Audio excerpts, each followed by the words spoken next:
प्रिय विद्यार्थियों, जैसा कि आपको ज्ञात है कि हाई स्कूल में अनिवार्य संस्कृत में जो हिंदी की सीरीज़ चल रही है, पहले भी कहा गया कि हम आपको सारे पाठों का हिंदी में अनुवाद कराएंगे और आप अपनी किताब को सामने रख कर के अच्छे से समझेंगे, क्योंकि यूपी बोर्ड की परीक्षा के लिए अनिवार्य संस्कृत जो हमारी चल रही है, उसके ये सभी पाठ बहुत ही इम्पोर्टेंट हैं।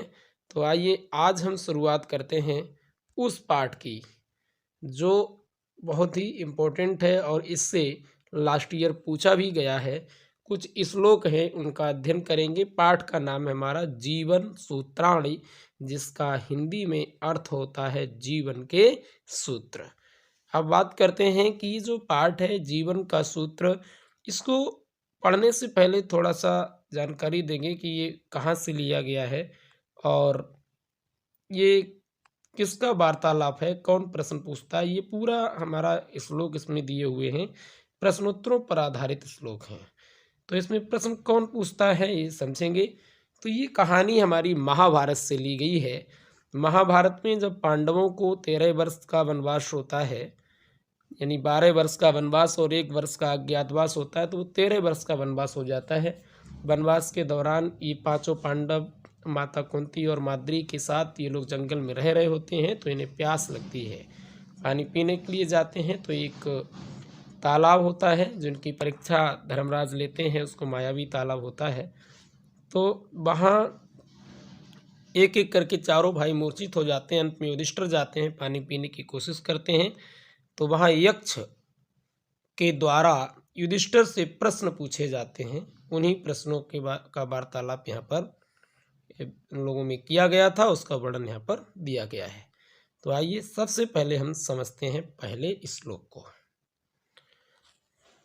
यह है हमारा पहला श्लोक। इसमें बताया गया है, किस्विद गुरुतरम भूमे किस्विद उच्चतरम चाखात किस्विद शीघ्रतरम बातात किस्विद बहुतरम तड़ात।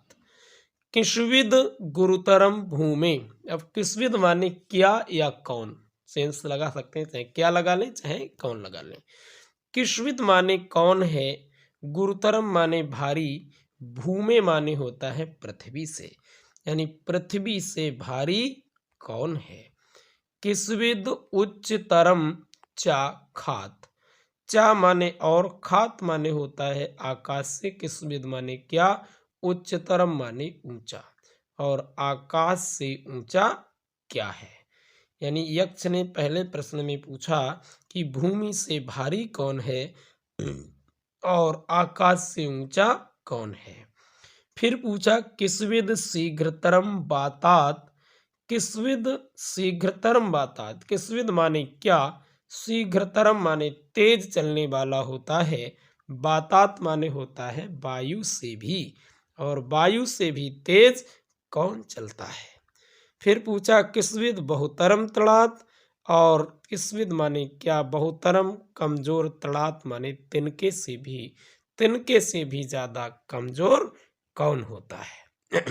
यानी पूरे श्लोक का अर्थ बनेगा कि भूमि से भारी कौन है, आकाश से ऊंचा कौन है, और वायु से भी तेज कौन चलता है, और तिनके से भी ज्यादा कमजोर कौन होता है। ये 4 प्रश्न यक्ष ने पूछे। अब इन चारों प्रश्नों के उत्तर युधिष्ठिर देते हैं। एक ही श्लोक में इनको समझ लेते हैं।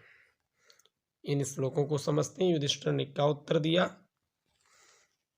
लिखा है, माता गुरुतरा भूमे यहाँ तक इसका लगाएंगे। खात पितोच तर स्थिता मनः वायु शीघ्रतरम बातात चिंता बहुतरी तड़ात। उन्होंने बताया है कि माता जो है गुरुतरा भारी होती है, भूमि यानी भूमि से, माता भूमि से भी भारी होता है, और जो पिता होता है ये उच्चतर स्थिता तथा, यानी जो पिता है वो ऊंचा होता है, खात माने आकाश से, यानी माता भूमि से भारी होती है तथा जो पिता है ये आकाश से भी उच्चतर यानी ऊंचा होता है। पूरे क्या अर्थ बनेगा कि माता भूमि से भारी होती है और पिता आकाश से ऊंचा होता है। ये पहली लाइन का अर्थ है। दूसरी लाइन में बताया है कि मनः शीघ्रतरम बातात, यह जो मन है हमारा वो शीघ्रतरम माने तेज चलता है, बातात माने वायु से भी, मन वायु से भी तेज चलता है। और चिंता बहुतरी तड़ात, और चिंता तिनके से भी कमजोर होती है। यानी युधिष्ठिर ने बताया कि माता भूमि से भारी होती है, पिता आकाश से ऊंचा होता है, और मन वायु से भी तेज चलता है, चिंता तिनके से भी तुच्छ मानी जाती है। तो ये 2 श्लोक हमने पढ़े, दोनों आशा है समझ में आए होंगे। अपनी किताब को सामने रखेंगे और कठिन जो वर्ड हैं उनको लिखेंगे, आसानी से आप इसको समझ सकते हैं। ऐसा लगेगा कि आप किसी क्लासरूम में पढ़ रहे हैं, ये नहीं लगेगा कि आप ऑनलाइन पढ़ रहे हैं। अब इसको समझते हैं। हमारा जो अगला श्लोक आया है इसको भी समझ लेंगे। फिर से यक्ष पूछते हैं, किसविद प्रवसो मित्रम, किसविन मित्रम ग्रहे सता, आतुरस्य चा किम मित्रम, किसविन मित्रम मरिष्यता। किसविद माने क्या या कौन, प्रवसतो माने विदेश में, मित्रम माने मित्र होता है। यानी यहाँ तक अर्थ हम यहाँ से लेकर के यहाँ तक पहले लगाएंगे। किसविद माने कौन, प्रवसतो माने विदेश में, मित्र माने मित्र।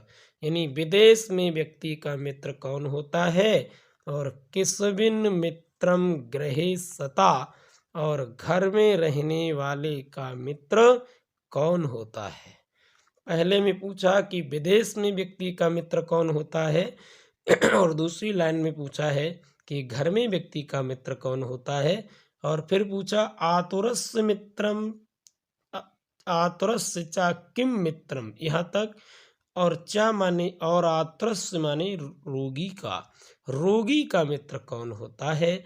और फिर पूछा किस्मिन मित्रम मरिष्यता, किस्मिन माने कौन, मित्रम माने मित्र होता है, मरिष्यता माने मरने वाले का। यक्ष ने पूछा कि विदेश में व्यक्ति का मित्र कौन होता है, घर में व्यक्ति का मित्र कौन होता है, और रोगी का मित्र कौन होता है, और मरने वाले का मित्र कौन होता है। ये प्रश्न उन्होंने पूछा। तो इसका भी यक्ष के लिए युधिष्ठिर ने जवाब देते हुए कहा है, सार्था प्रवसतो मित्रम। सार्था कहते हैं धन के लिए, प्रवसतो माने विदेश में, मित्र माने मित्र होता है। यहाँ से यहाँ तक का अर्थ होगा कि धन ही विदेश में व्यक्ति का मित्र होता है। दूसरा है भार्या मित्रम गृह सता। भार्या माने पत्नी, मित्र माने मित्र होती है, गृह माने घर में, सतह माने रहने वाले का, घर में रहने वाले की मित्र पत्नी होती है। यानी बताया है कि विदेश में व्यक्ति का मित्र धन होता है, और घर में व्यक्ति की मित्र पत्नी होती है। और फिर बताया है अगले नीचे की लाइनों में कि आतुरस्य भिषक मित्रम, यहाँ तक हमारा अर्थ आएगा। आतुरस्य माने रोगी का, भिषक माने वैद्य, मित्र माने मित्र होता है, यानी रोगी का मित्र वैद्य होता है। और दानम मित्रम मरिष्यता, यानी मरने वाले का मित्र दान होता है। यानी बताते हैं हमारी पौराणिक पुराणों के आधार पर कि जो व्यक्ति मर कर के अगर स्वर्ग में जाता है तो उसे स्वर्ग में वही खाने को मिलता है जो उसने दान किया है। तो ऐसा हिंदू मैथोलॉजी के अनुसार माना जाता है कि मरने वाले का मित्र दान होता है।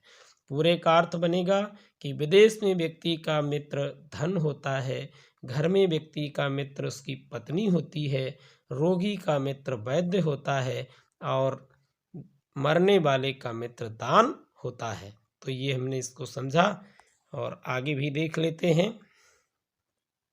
बताया है इसमें क्या बताया, इसको हम समझेंगे। यहाँ से यहाँ तक हमारा श्लोक है। इसमें बताया गया है किसविद एक पदम धर्म्यम, किसविद एक पदम यशा, किसविद एक पदम स्वर्गम, किसविद एक पदम सुखम।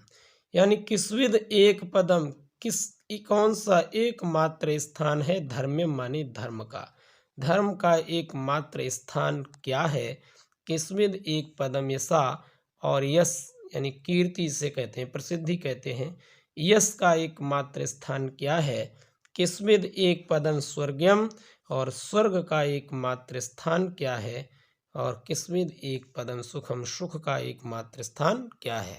यानी धर्मयम जो अर्थ है इसका मतलब होता है धर्म से, यानी एकमात्र धर्म क्या है, एकमात्र प्रसिद्धि क्या है, एकमात्र स्वर्ग का स्थान क्या है, और एकमात्र सुख का स्थान क्या है। ये पूछा गया है कि धर्म का एकमात्र स्थान क्या है, और यश का एकमात्र स्थान क्या है, स्वर्ग का एकमात्र स्थान क्या है, और सुख का एकमात्र स्थान क्या है।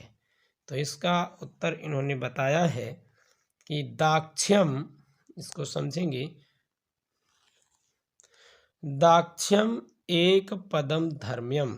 दाक्ष्यम कहते हैं निपुणता के लिए, यानी निपुणता, किसी भी कार्य में आपने निपुणता को प्राप्त किया तो वो आपका धन है, यानी निपुणता ही धर्म का एकमात्र स्थान है। दानम एक पदम यशा, और दान ही एकमात्र यश का स्थान है। जितना आप दान करेंगे दूर दूर तक आपका यश होगा, यानी धर्म का एकमात्र स्थान निपुणता है और यश का एकमात्र स्थान दान है। सत्यम एक पदम स्वर्गम, और सत्य ही एकमात्र स्वर्ग का स्थान है। शीलम एक पदम सुखम, और शील ही एकमात्र सुख का स्थान है। तो इसको हमने समझा है, और इसके आगे हम बढ़ कर के और श्लोकों को देख लेते हैं। अगर ज़्यादा है तो अगली वीडियो में, अन्यथा यानी श्लोकों की संख्या ज़्यादा होने की वजह से आज हम इतने ही श्लोकों को पढ़ेंगे, और इसके आगे के जो बचे हुए शेष श्लोक हैं इनको अगली वीडियो में पढ़ेंगे हम। तो आज के लिए इतने ही श्लोकों को समझेंगे और श्लोकों को पढ़ेंगे। चैनल को सब्सक्राइब करेंगे और साथ ही अपने मित्रों को भी शेयर करेंगे।